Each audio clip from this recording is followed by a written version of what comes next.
In today's video, I'm going to teach you how to share your screen in a call in Slack.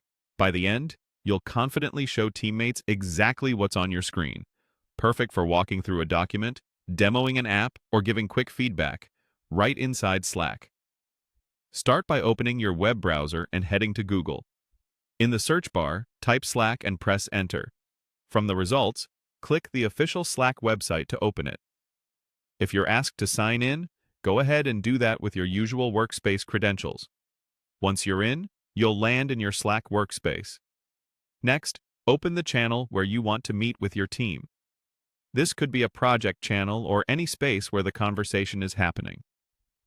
With the channel open, look toward the top right and click the Huddle button to start a huddle.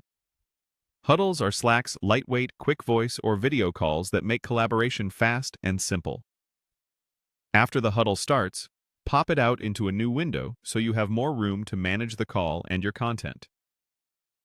In the Huddle window, look along the bottom of the controls and click the icon that looks like a box with an arrow.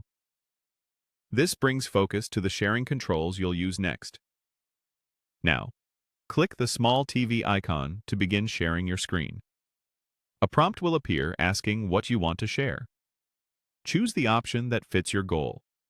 You can share a single browser tab if you only need to show one site, a specific application window if you want to keep everything else private, or your entire screen if you'll be jumping between multiple apps. After making your selection, click Share to go live. Once sharing starts, take a quick glance to confirm your teammates can see the right content. Keep any sensitive documents minimized, and consider turning off notifications to avoid pop-ups while you present.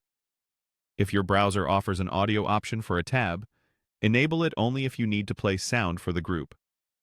When you're done presenting, stop the share so the call returns to normal.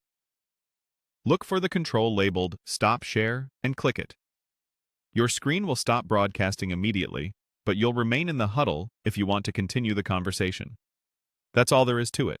Open Slack, start a huddle in your channel, pop it out, hit the TV icon, choose what to share, click Share, and then stop share when you're finished.